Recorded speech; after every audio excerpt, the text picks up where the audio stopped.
Let's start with a Fargo television story on the village. Our next report is a story of caring, of courage, of vision, optimism, and success. It is the incredible story of the village of the Smoky Hills and its creators, the 12 founding mothers. We came together in November of 1983 and talked about this, and I started putting together a plan for the bank. We applied for the loan in January of 1984. We got the loan in February. We bought the land in March. We broke ground in April, and we opened in May. Such an incredible story. Yes. Did you envision this? I mean, it is so... No, I have to admit that. We pictured a little village out in the hill. We said to the bank, we'll get maybe 20,000 people to come. And there was no way we envisioned what would happen. We had over 100,000 people show up the first summer. They're sort of like the bumblebees, you know. They say that when women go into business for themselves, they tend to be more innovative and more creative because they don't have preconceived ideas about the way to do things, and how it has to be. And the bumblebee aerodynamically cannot fly. Its wingspan is not big enough for its body. But the bumblebee doesn't know that, and the bumblebee just keeps flying. Yeah. You have just met Lorelei Kraft, the vivacious, energetic, former political science teacher and candle maker who is the president of the corporation that envisioned, built, owns, and operates the village of the Smoky Hills near Osage, Minnesota.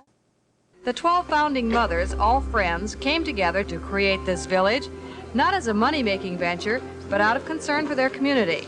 That year, Becker County was among the poorest in the state, with a staggering unemployment rate of 20%. Well, those of us who are involved in this have been friends for a long time as social activists. We've been involved with women's rights, the elderly, senior citizens, the handicapped, that type of thing. And so when I came up with the idea for building a village, it was natural to go to those women and say, why don't we try to do this? From that point, the story reads like a fairy tale. We started off with one carpenter, two carpenter's helpers, and the founding mothers. And everybody said we were crazy. We were those crazy broads out on the hill, which of course keeps the adrenaline going at 3 o'clock in the morning as you're getting tired. And we literally, we built walls, we hammered, we pounded, we shingled, we built decking, we did everything right alongside with the men. And about a couple of weeks before we opened, we knew that we were not going to be able to get it done ourselves, and we did bring in some extra help, and we opened on schedule. From the day we broke ground to the day we opened, it was 5 weeks and 5 days. I give them all the credit in the world for what they're trying to tackle here. You know, it's going to be a tough job. Physically, they're not as strong, of course, you know, but, you know, there's enough of them so that, you know, the numbers makes up the difference. We had to build a road. We had to clear the sites. We had to put in the footings. We had to coordinate electricians with plumbers, with the people doing the building and getting the lumber in and doing all those kinds of things. Men wouldn't tackle it because they know better.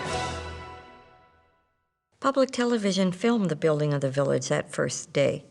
Here's some of the way they told the story on their program called Common Ground.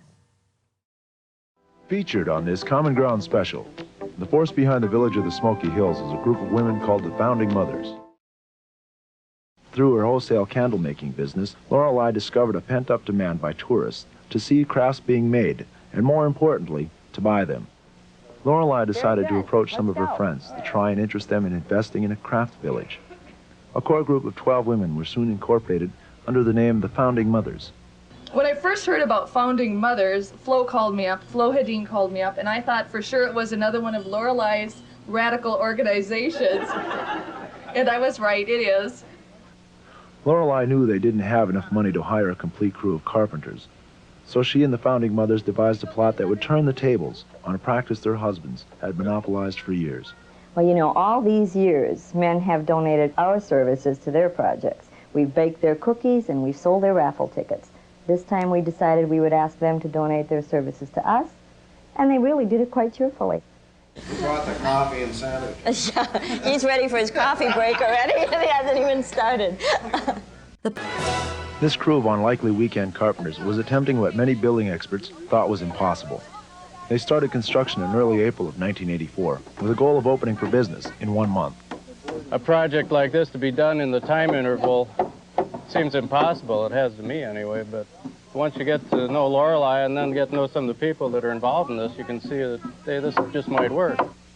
A month later, most of the 11 buildings and interconnecting wooden walks were nearing completion. Lorelei could actually see her dream materializing.